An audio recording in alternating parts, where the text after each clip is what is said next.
ఎప్పుడు చూసినా ఉద్యమం ఉద్యమం ఉద్యమం. ఎందుకు సార్ ఈ ఉద్యమాలు? అశోక్ సార్కి ఉద్యమాలు కొత్త కాదు.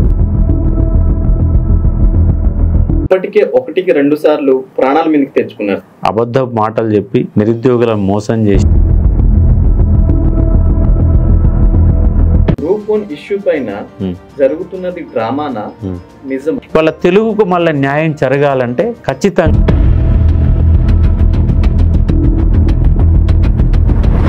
క్యాలెండర్ వచ్చిన తర్వాత ఎంతో మంది వాళ్ళ అమ్మ నాన్నలు పుస్తులు తాడమ్మి పొలాలు తాకట్టు పెట్టి ఎడ్ల నమ్మి ఇప్పుడు ఏం చేయాలో అర్థం కాక పరిస్థితిలో ఉన్నారు. ఈ విద్యార్థులకు మీరు ఎలాంటి భరోసా ఇస్తారు? తెలంగాణ భాషలో చెప్పాలంటే బద్మాష్ మాటలు అంటారు. రాష్ట్రంలో నిరుద్యోగులు అనే వాళ్ళు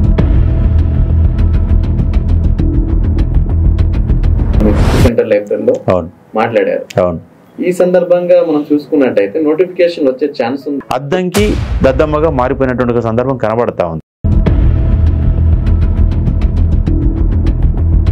ఇంతకుముందు కేసీఆర్ ఒక నినాదం తోటి ఉద్యమంలోకి వచ్చారు. అవును. కేసీఆర్ చచ్చుడో తెలంగాణ వచ్చుడో. అవును. అలాంటి నినాదమైన ఉందా మీకు? ఇప్పుడు ఆ భరోసా కోసమే అశోక్ సార్ ఆమరణ నిరాహార దీక్ష చేయబోతున్నాడు.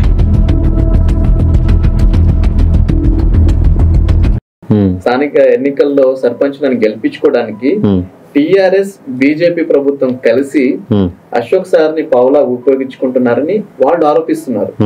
మీరేమంటారు? అంటే పనికి మాలిన పథకాలు, ఫ్రీ బస్సు వల్ల ఏంటి లాభం? ఏమన్నా లబ్ధి చేకూరి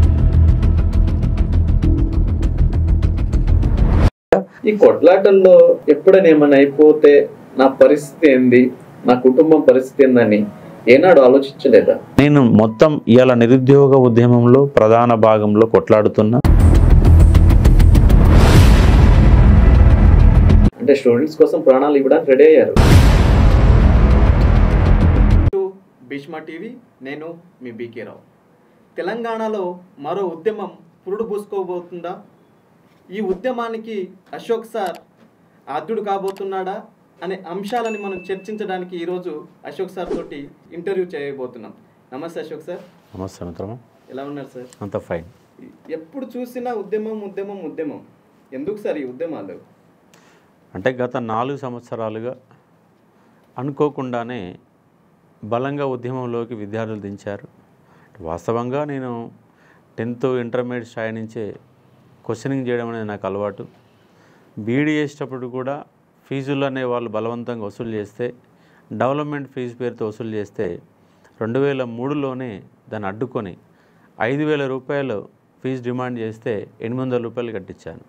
ఎందుకంటే 2003లో ఎకరం పొలము 10,000 రూపాయలు ఉంటే 5,000 రూపాయల ఫీజు అంటే చాలా ఎక్కువ. కాలేజీ డెవలప్మెంట్ ఫీజు పేరుతో కొట్లాడి అలా 100 మంది విద్యార్థుల చేత 800 కట్టించాను 2003లోనే. ఇంటర్మీడియట్లోనే ఊర్లో జన్మభూమి జరిగినప్పుడు అధికారులను ప్రశ్నించాను, నిలదీశాను.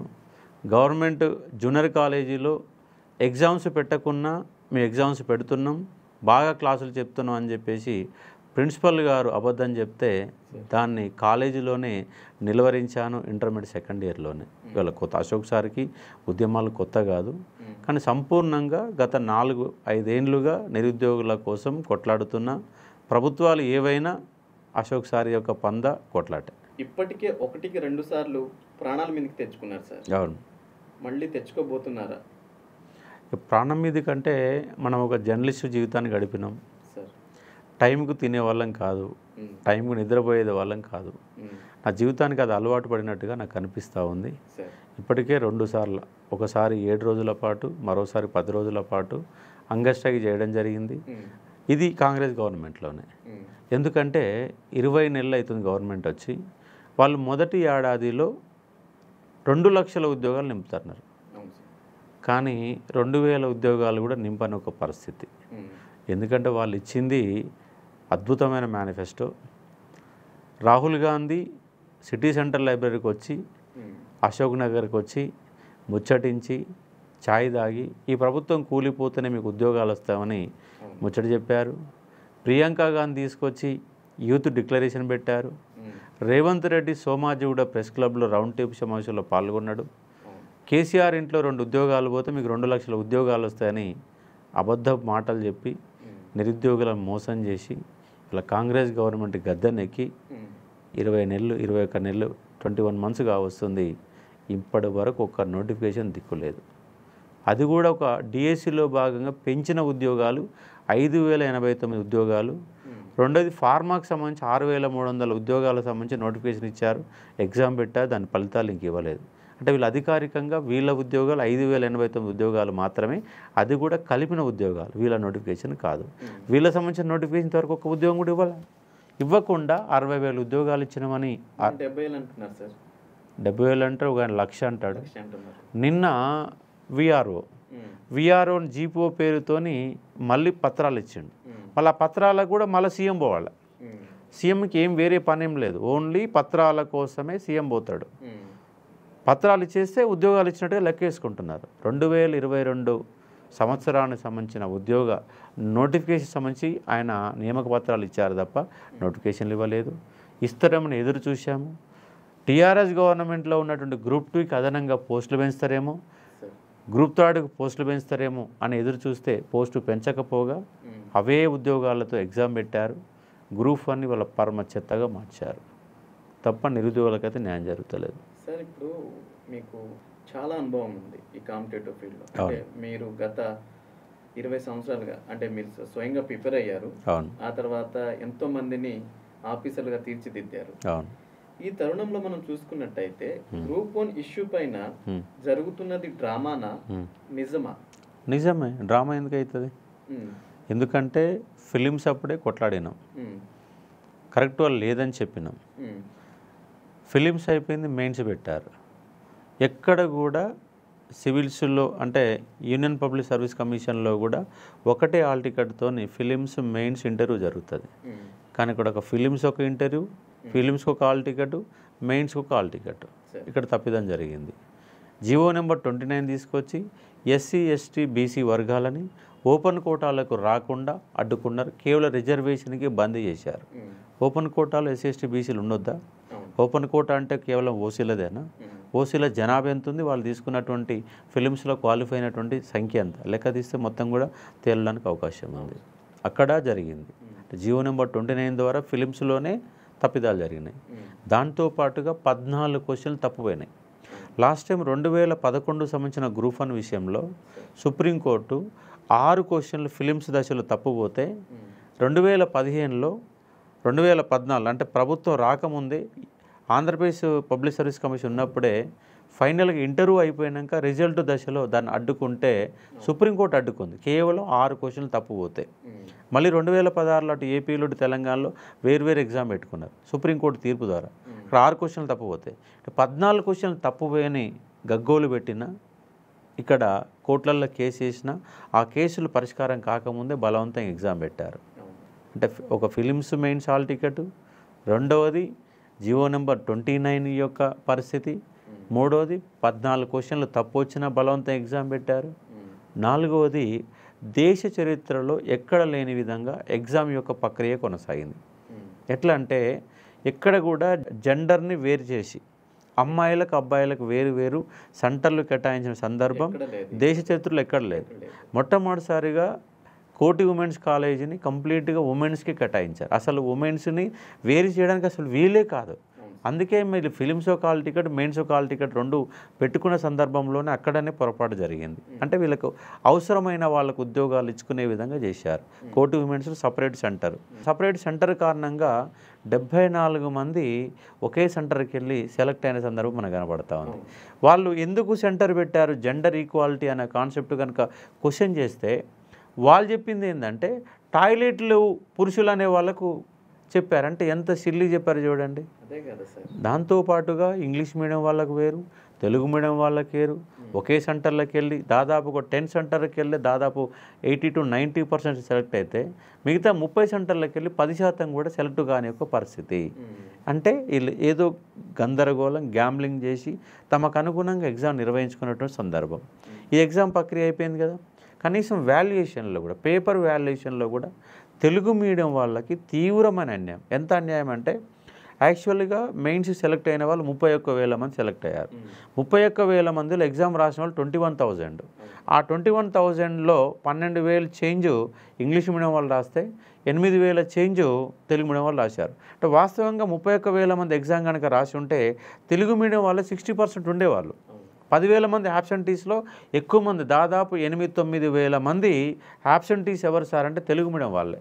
ఎందుకంటే వీళ్ళు మొదటి ఫిలిమ్స్ రాశారు, పేపర్ లీక్ అయినాయి. రెండో ఫిలిమ్స్ రాశారు, ఓన్లీ ఒక బయోమెట్రిక్ ఒకే ఒక కారణం అని చెప్పి రెండో ఫిలిమ్స్ని రద్దు చేశారు. మూడో ఫిలిమ్స్ వచ్చింది, ఓపిక నశించింది. అప్పటికే 10-14 ఏళ్ళుగా ఆ సందర్భం. అట్లా కూడా 40% మంది తెలుగు మీడియం వాళ్ళ ఎగ్జామ్ రాస్తే వాళ్ళ సెలక్షన్ లిస్ట్లో వాళ్ళ యొక్క పర్సంటేజ్ ఎంత అంటే 9.95%. రాసింది 40%, సెలెక్ట్ అయినది 9.95%. అట్లా ఇంగ్లీష్ మీడియం వాళ్ళు రాసింది 60%, వాళ్ళ రిజల్ట్ 90%. అంటే Telugu medium English medium discrimination ఎంత కనపడని చూడండి. వాళ్ళ తెలుగుకు మళ్ళీ న్యాయం జరగాలంటే ఖచ్చితంగా మళ్ళీ ఎగ్జామ్ పెట్టాల్సిందే. ఫిలిమ్స్ దశ నుంచి పెట్టాలి, నాట్ ఓన్లీ మెయిన్స్ కాదు. ఎందుకంటే జియో నెంబర్ 29 ఇక్కడ క్వశ్చన్ అవుతుంది. అలాగే 14 క్వశ్చన్లు తప్పు పోయినాయి. ఫిలిమ్స్ మెయిన్స్ ఆల్ టికెట్లు వేరున్నాయి. ఈ 3 కారణాలతో ఫిలిమ్స్ నుంచి మెయిన్స్ కంపల్సరీ మార్చాల్సిందే. ఇంకా మెయిన్స్ వాల్యుయేషన్ ఎంత గందరగోళంగా జరిగింది. జేఎల్ అనేవాళ్ళు డిఎల్గా ప్రమోషన్ పొందినటువంటి అసిస్టెంట్ ప్రొఫెసర్ అనే ఒక క్వాలిఫికేషన్ వాళ్ళకు తొలగించి తెలుగు మీడియం ద్వారా సెలెక్ట్ అయినటువంటి అసిస్టెంట్ ప్రొఫెసర్లు ఇంగ్లీష్ మీడియం క్వశ్చన్ పేపర్లు దిద్దారు, ఇంగ్లీష్ మీడియం ఆన్సర్ షీట్లు దిద్దారు. దీని కారణంగా వాళ్ళకి ఇంగ్లీష్ పైన గ్రిప్పు లేని కారణంగా అందంగా రైటింగ్ ఉన్నటువంటి వాళ్ళకి అధిక మార్కులు వేశారు. దాని కారణంగా టాప్ 100లో 40% మంది అమ్మాయిలు సెలెక్ట్ అయ్యారు. దేశ చరిత్రలో సివిల్స్లో కానీ, ఇవాళ తెలంగాణ పబ్లిక్ సర్వీస్ గ్రూప్ 2లో కానీ, గ్రూప్ 3లో కానీ, గ్రూప్ 4లో కానీ, టెక్నికల్ ఎగ్జామ్లో కానీ ఏ ఎగ్జామ్లో కూడా 40% అమ్మాయిలు సెలెక్ట్ అయిన సందర్భం కనపడలేదు. అంటే ఎట్లా జరిగిందంటే ఇది అందాల పోటీలు అన్నట్టుగా రైటింగ్ పోటీలలో బొమ్మలు ఓలు బాగా వేస్తే అందంగా ఓలు రాస్తే అన్నట్టుగా పేపర్ వాల్యుయేషన్ జరిగిన కారణంగా 563 ఉద్యోగాలని, ఎందుకంటే ఇది రాష్ట్ర భవిష్యత్తును నిర్ణయించేటటువంటి ఒక ఎగ్జామ్. ఎందుకంటే రేపు 563 మంది వితిన్ ద 5 to 8 years లోపల రాష్ట్రంలో అన్ని డిపార్ట్మెంట్ హెడ్స్గా మారబోతారు. ఒక ఆర్డీఓ జిల్లా కలెక్టర్ అవుతాడు, ఒక డిఎస్పీ ఎస్పీ అవుతాడు, ఒక ఆడిటరు జిల్లా స్థాయి అధికారిగా మారుతాడు, జిల్లా ఆడిటర్ అవుతాడు. అంటే ప్రతి పోస్టు రేపు జిల్లాని ప్రభావితం చేసి పోస్ట్ 563 అంటే రాష్ట్రం మొత్తం వాళ్ళ గుప్పెట్లో ఉంటుంది. అంటే క్వాలిఫైడ్ అన్క్వాలిఫైడ్ యొక్క పర్సన్స్ని, ఇంకోటి ఏంటంటే ఇక్కడ ఉద్యోగాలు కూడా అమ్మినట్టుగా ఖచ్చితంగా ఈ వాదనలన్నీ పరిశీలిస్తే ఉద్యోగాలు అమ్మినట్టుగా స్పష్టంగా చెప్తున్నా. నేను అలా మార్చి 11 నాడు ఆరోపణ చేస్తే నా పైన ₹1 కోటి పరువు నష్ట దావా కేసు వేశారు, బేగం బజార్లో కేసు పెట్టారు, మళ్ళీ ఇంకొక లీగల్ నోటీస్ పంపించారు. ఇన్ని రకాల ఇబ్బందులు పెట్టే ఒక ప్రయత్నం జరిగింది. అలా హైకోర్టు యొక్క తీర్పు ఎంత అద్భుతంగా అంటే 222 పేజీలు ఒక ఎగ్జామ్కు సంబంధించి, ఒక ఎగ్జామ్లో జరిగిన అవకతవకలకు సంబంధించి 222 పేజీల యొక్క తీర్పు అంటే ఎంత పెద్ద తీర్పు అర్థం చేసుకోవచ్చు. ఇప్పుడు మనము చెప్పింది ఒక 50% అక్రమాలు జరిగినాయని చెప్తే హైకోర్టు తీర్పులో 200% అక్రమాలు జరిగినాయని స్పష్టంగా తీర్పులో పేర్కొనబడింది. 21 అంశాల్లో ఉల్లంఘన జరిగిందని అడుగడుగున చెప్పడం జరిగింది. ఇంతకంటే దుర్మార్గంగా దేశ చరిత్రలోని ఇలాంటి ఎగ్జామ్ ఎక్కడైనా పెట్టారంటే పెట్టలేదు. కాబట్టి అలా 2 ఆప్షన్స్ ఇచ్చారు. ఒకటి పేపర్ రీవాల్యుయేషన్ చేయండి, లేదా రీ ఎగ్జామ్ పెట్టండి అన్నారు. కానీ రీవాల్యుయేషన్ చేసినా మళ్ళీ తప్పిదాలు జరుగుతాయి. రీ ఎగ్జామ్ పెట్టినా ఇక్కడ ఫిలిమ్స్ అనే దశలో 14 క్వశ్చన్లు, Jio number 29 double all ticket ఆడంకిగా మారుతారు. రేపు జియో నెంబర్ 29 పైన ఖచ్చితంగా సుప్రీంకోర్టులో కేసు పడుతుంది. కేసు పడిందంటే మళ్ళీ మొదటి నుంచి రావాల్సిందే. కాబట్టి ప్రభుత్వం ఇవాళ నిరుద్యోగుల యొక్క మానసిక పరిస్థితిని దృష్టిలో పెట్టుకొని, జరిగినటువంటి అక్రమాలు దృష్టిలో పెట్టుకొని మళ్ళీ వీళ్ళు ఒక డివిజన్ బెంచ్ కానీ సుప్రీంకోర్టు కానీ కనుక పోతే రాష్ట్రంలో నిరుద్యోగులు అనేవాళ్ళు కాంగ్రెస్ వెంటపడి తరిమి కొట్టడానికి సిద్ధమవుతారు. ఎందుకంటే వీళ్ళు దాదాపుగా 21 months నుంచి ఒక్క ఉద్యోగం ఇవ్వకుండా 2 లక్షల ఉద్యోగాలు ఇస్తామని ఫేజ్ 1 అని ఫేజ్ 2 అని ఉద్యోగాల పేర్లన్నీ చెప్పి రాష్ట్రంలో ఎన్ని రకాల డిపార్ట్మెంట్లు ఉన్నో అన్ని రకాల డిపార్ట్మెంట్లు దాంట్లో ఇంక్లూడ్ చేసి మార్చ్ ఏప్రిల్ మే జూన్ వరకు ఫస్ట్ ఫేజ్ అని, నవంబర్ డిసెంబర్ సెకండ్ ఫేజ్ అని, అది డిసెంబర్ 9లో 2 లక్షల ఉద్యోగాలు నింపుతామని అద్భుతమైన మేనిఫెస్టో. అసెంబ్లీలో 2 సార్లు పెట్టినటువంటి జాబ్ క్యాలెండర్ ఎస్సీ వర్గీకరణ పేరుతో ఆపారు. 3-4 నెలల పాటు. ఎస్సీ వర్గీకరణ అయిపోయి కూడా 4 నెలలు అవుతుంది. ఇప్పటి వరకు వాళ్ళకు జాబుల పైన అసలు ఎన్ని ఉద్యోగాలు ఉన్నాయి వేటిపైన క్లారిఫికేషన్ లేకుండానే ఇచ్చినటువంటి ఇయర్ క్యాలెండర్. ఇంతకంటే తెలంగాణ భాషలో చెప్పాలంటే బద్మాష్ మాటలు అంటారు. అశోక్ సార్, ఇక్కడ మనం చూసుకున్నట్టయితే ఈ అంటే క్యాలెండర్ వచ్చిన తర్వాత ఎంతోమంది వాళ్ళ అమ్మ నాన్నలు పుస్తులు తాడమ్మి పొలాలు తాకట్టు పెట్టి ఎడ్ల నమ్మి డబ్బులు తీసుకుని వచ్చారు. చాలా మంది వచ్చారు. ఇప్పుడు ఏం చేయాలో అర్థం కాక చూసని పరిస్థితిలో ఉన్నారు ఈ విద్యార్థులకు. మీరు ఎలాంటి భరోసా ఇస్తారు? ఇప్పుడు ఆ భరోసా కోసమే అశోక్ సార్ ఆమరణ నిరాహార దీక్ష చేయబోతున్నాడు. అంత ముందు కూడా చేశారు. అంత ముందు 2 సార్లు చేశారు సార్. అవును, సక్సెస్ కాలేకపోయారు. అవును, అది నేను చెప్పొచ్చు చెప్పకూడదు. సక్సెస్ కాలేకపోయారు. నేనే చెప్తాను కదా, సక్సెస్ కాలేకపోయాను, నోటిఫికేషన్లు ఏం చేయలేకపోయాను, నేనే చెప్తాను. ఈసారి నోటిఫికేషన్ లైన్ అంటే అంతకుముందు కేసీఆర్ ఒక నినాదం తోటి ఉద్యమంలోకి వచ్చారు. అవును, కేసీఆర్ చచ్చుడో తెలంగాణ వచ్చుడో. అవును, అలాంటి నినాదమైన ఉందా మీకు? కంపల్సరీ ఈసారి నెల రోజులైనా ఆమరణ నిరాహార దీక్ష కొనసాగుతుంది. ఖచ్చితమైనటువంటి నోటిఫికేషన్ల ప్రక్రియ ప్రారంభించే వరకు అశోక్ సార్ ఆమరణ నిరాహార దీక్ష విరమించాడు. ఖచ్చితంగా కూర్చుంటాను, నాకు ఏమైనా పర్వాలేదు. ఈ ప్రభుత్వం పైన, గత ప్రభుత్వం పైన గత 4 ఏళ్లుగా కొట్లాడుతాను. అలా టీఆర్ఎస్ పార్టీ వ్యతిరేకంగా కొట్లాడాను. అలా ప్రతిపక్షంలో ఉన్న కాంగ్రెస్కు మద్దతు ప్రకటించడం జరిగింది. కాబట్టి ఇవాళ మోసం చేశారు. మోసం చేసినప్పుడు అప్పుడు ఏమన్నారంటే, టీఆర్ఎస్ వాళ్ళు ఏమన్నారంటే నా కాంగ్రెస్ ఏజెంట్ అన్నారు. నేను అయ్యాల గవర్నమెంట్ వచ్చిన తెల్లారే మన సిటీ సెంటర్ లైబ్రరీలో ఒక మీటింగ్ పెట్టింది కాంగ్రెస్ పార్టీ, విజయోత్సవ సభ పెట్టింది. ఆ విజయోత్సవ సభలోని స్పష్టంగా చెప్పిన 2 లక్షల ఉద్యోగాల ప్రక్రియ రేపే మొదలు పెట్టండి. తెలంగాణ పబ్లిక్ సర్వీస్ కమిషన్ని పూర్తిగా ప్రక్షాళన చేయండి. అవుట్సోర్సింగ్ కానీ కాంట్రాక్ట్ కానీ లేకుండా పూర్తిస్థాయిలో ఎంప్లాయీని పెట్టుకొని చిన్న అవినీతి మరక లేకుండా ఎగ్జామ్స్ నిర్వహించాలని తెల్లారే డిసెంబర్ 9 నాడు మనకు రిజల్ట్ వచ్చి ప్రభుత్వం ఏర్పడే దశలోనే మనము సిటీ సెంటర్ లైబ్రరీలో ఆ రోజు హెచ్చరికలు జారీ చేశాను. అలా నాకు ఎక్కువ రోజులు పట్టదు కాంగ్రెస్ పైన యుద్ధం మొదలు పెట్టడానికని స్పష్టం చేశాను. ఆ యుద్ధం మొదలుపెట్టాను. యుద్ధం కొనసాగుతుంది. ఖచ్చితంగా నోటిఫికేషన్ల సాధించే వరకు అశోక్ సార్ యొక్క ఉద్యమం ఆగదు. ఎందుకంటే ఇవాళ 2 లక్షల ఉద్యోగాలు, దాంట్లో ఎస్ఐ కానిస్టేబుల్ ఇవాళ నోటిఫికేషన్లు ప్రక్రియ ఆగిపోయి 3.5 సంవత్సరాలు అవుతుంది.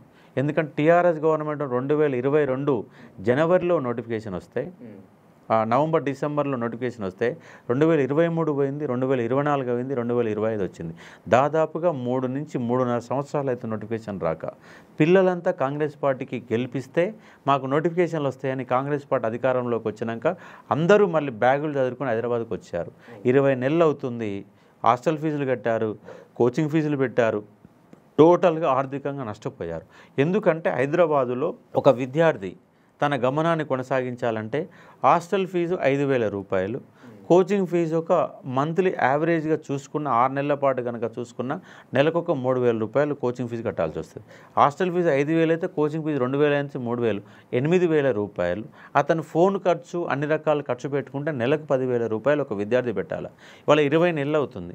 20 నెలలు ఇంటూ 10,000 లెక్కేసుకుంటే ప్రతి ఒక్క విద్యార్థి హైదరాబాద్కు వచ్చి 2 లక్షల రూపాయలు ఖర్చు పెట్టి నోటిఫికేషన్ రాక ఆర్థిక భారాన్ని భరించలేక తిరిగి ఇంటి ముఖం హాస్టళ్ళు కాల్ చేసి కోచింగ్లు బంద్ చేసి మళ్ళీ ఇంటికి పోయినటువంటి సందర్భం ఇవాళ కనబడతా ఉంది. అందుకే ఇవాళ artist cross road Ashok Nagar చూసినా ఖాళీ కనపడతా ఉంది, దిల్షుక్ నగర్ చూసినా ఖాళీ కనపడతా ఉంది. 1 లక్షల మంది 30 లక్షల మంది తెలంగాణ పబ్లిక్ సర్వీస్ కమిషన్ దగ్గర పేర్లు నమోదు చేసుకున్నారు. వీళ్ళు 2 లక్షల ఉద్యోగాలు ఇస్తామని ఎదురు చూశారు. ఒక్క ఉద్యోగం కూడా ఇవ్వకుండా కేవలం వచ్చిన నోటిఫికేషన్ యాడ్ చేసినటువంటి 5,089 డిఎస్సి ఉద్యోగాలు తప్ప వాళ్ళు ఇంతవరకు సాధించింది ఏముందంటే ఏమీ సాధించాలి. మీరు ఈ మధ్యకాలంలో దయాకర్ గారితో చిక్కడపల్లిలోని సిటీ సెంటర్ లైబ్రరీలో మాట్లాడారు. అవును. ఆ తర్వాత దయాకర్ గారు కోదండరామ్ సార్ గారు వెళ్ళి బట్టి విక్రమార్కకి వినతి పత్రం ఇచ్చినట్టు కూడా మనం న్యూస్లో చూసాం. అవును. ఈ సందర్భంగా మనం చూసుకున్నట్టయితే నోటిఫికేషన్ వచ్చే ఛాన్స్ ఉందా లేదంటే? మనకు జూలై 31వ తారీఖున అద్దంకి దయాకర్ సిటీ సెంటర్ లైబ్రరీకి వచ్చిండు. ఒక ఎమ్మెల్సీ హోదాలో వచ్చిండు. సరే ఆయన ఏమైనా ఉద్ధరిస్తాడేమో అని చెప్పేసి మేము అందరం పోయాం, క్వశ్చన్ చేశాము. ఆయన ఏమన్నాడంటే 3 రోజులలో, బహుశా జూలై 30 అనుకుంటా, 1, 2, 3 రోజులలో సీఎం గారితో మీ నిరుద్యోగులతో మాట్లాడిస్తా అని చెప్పిండు. అది పోయి దాదాపుగా 45 రోజులకు పైన దాటింది. కనీసం బట్టనని కల్పిస్తానని ఫోన్ చేసి అడిగాను, అన్న మరి ఏమైంది, సీఎం గారిని కల్పిస్తానని చెప్పేస్తే ఆయన అప్పటికే తడబడిండు. నాకు అర్థమైంది నేను సీఎంతో కల్పించేంత స్థాయి అద్దంకి దయాకర్ లేదు. ఎందుకంటే ఆయన కూడా బడుగు బరిగిన వర్గాలకు సంబంధించిన ఒక వ్యక్తి కదా, ఒక ఎస్సీ కమ్యూనిటీకి సంబంధించిన వ్యక్తి. ఆయన ఓసీ ముఖ్యమంత్రి. ఒక ఎస్సీకి సంబంధించిన ఒక ఎమ్మెల్సీ ఓసీ ముఖ్యమంత్రిని బలవంతం చేస్తే ఆయన పర్మిషన్ ఇస్తాడా? ఇవ్వలేదు. అది అయిపోయింది. కనీసం బట్టనను కల్పిస్తానని చెప్పేసి నాతో స్పష్టంగా ఫోన్లో చెప్పడం జరిగింది. మరి బట్టన కూడా కలవలేదు. ఇంతవరకు అద్దంకి దయాకర్ ఎందుకు వచ్చిండో ఆయనకు అర్థం కాలేదు, ఎందుకు పోయిండో ఆయనకు అర్థం కాలేదు. అద్దంకి దద్దమ్మగా మారిపోయినటువంటి ఒక సందర్భం కనబడతా ఉంది. ఆయన ఉద్యమకారుడు, గౌరవించాం. ఎందుకంటే ఒక బడుగు బలిగిన వర్గాల వ్యక్తి, ఉద్యమంలో సుదీర్ఘం కొట్లాడిన వ్యక్తి. ఆయన అంటే ఒక రెస్పెక్ట్తోనే మాట్లాడిన, ఎక్కడ కూడా డీవియేషన్ కాకుండా సబ్జెక్టు పైనే సిటీ సెంటర్ లెవెల్లో అద్దంకి దయాకర్ నిలబెట్టడం జరిగింది. మీరు చెప్పాల్సిందే చెప్పండి, నేను ప్రభుత్వాన్ని చెప్తాను. ప్రభుత్వానికి ఆయన ఏం చెప్పిండు? ప్రభుత్వ స్పందన ఏమన్నా? స్పందన కూడా లేదు. కాబట్టి అందుకే నిన్న ఒక గ్రూప్ వన్ హైకోర్టు యొక్క తీర్పు, ఇవాళ జరుగుతున్న గందరగోళం, ఇవన్నీ దృష్టిలో పెట్టుకొని నిరుద్యోగులందరినీ ఏకతాటిగా తీసి ప్రభుత్వం యొక్క మెడలు ఉంచడం కోసమే నా యొక్క ఆమరణ నిరాహార దీక్ష రేపు 11 గంటలకు, అంటే సోమవారం సెప్టెంబర్ 15వ రోజు 11 గంటలకు నా ఆమరణ నిరాహార దీక్ష ప్రారంభం కాబోతున్నది. ఈ నిరాహార దీక్ష కోసం మీరు ఆపోజిషన్ పార్టీ వాళ్ళని కలుస్తున్నారు. అవును. టీఆర్ఎస్ పార్టీని కలిశారు, బీజేపీని కలిశారు, ఆ తర్వాత బీజేపీ అధ్యక్షుడైనటువంటి రామచంద్రరావు గారిని కలిశారు. వీళ్ళందరినీ కలిసి మద్దతు కూడబెట్టుకుంటున్నారా, లేదంటే వాళ్ళు మిమ్మల్ని పావులాగా ఉపయోగించుకుంటున్నారా? రేపు స్థానిక ఎలక్షన్లు వస్తున్నాయి సార్. అవును. స్థానిక ఎలక్షన్లకి వెళ్ళడానికి, స్థానిక ఎన్నికల్లో సర్పంచ్లను గెలిపించుకోవడానికి టీఆర్ఎస్ బీజేపీ ప్రభుత్వం కలిసి అశోక్ సార్ని పావులా ఉపయోగించుకుంటున్నారని వాళ్ళు ఆరోపిస్తున్నారు. మీరేమంటారు? అంటే ఇక్కడ ఓన్లీ విద్యార్థి యొక్క శక్తి సరిపోతలేదు. విద్యార్థి శక్తితోని కాంగ్రెస్ మెడల్ ఉంచాలని ప్రయత్నం చేస్తే సరిపోతలేదు. కాబట్టి ప్రతిపక్ష పార్టీలు, ఇవాళ రాష్ట్రంలో కాంగ్రెస్ పార్టీ అధికారంలో ఉంటే ప్రతిపక్షంలో ఉన్న టీఆర్ఎస్ అండ్ బీజేపీకి సంబంధించినటువంటి రాష్ట్ర అధ్యక్షుడు రామచంద్రరావుని, అలాగే ఎంపీ అయినటువంటి ఈటల రాజేందర్ గారిని, అలాగే పార్లమెంటు రాజ్యసభ మెంబర్లు అయినటువంటి ఆర్ కృష్ణయ్య గారిని, బీజేపీ తరపున వాళ్ళందరినీ కూడా కలిసి వినతిపత్రాలు ఇచ్చేసి సమస్య ఇదని చెప్పి స్పష్టంగా చెప్పడం జరిగింది.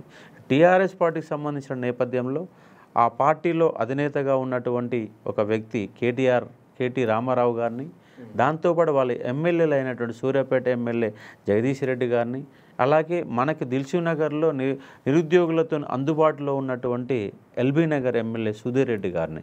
సుధీర్ రెడ్డి గారు కూడా లాస్ట్ టైం టీఆర్ఎస్ గవర్నమెంట్లో ఉన్నప్పుడు ఎగ్జామ్స్లో గందరగోళాలు జరిగినప్పుడు కూడా సుధీర్ రెడ్డి గారు అసెంబ్లీలో నిరుద్యోగుల గురించి ప్రస్తావించారు.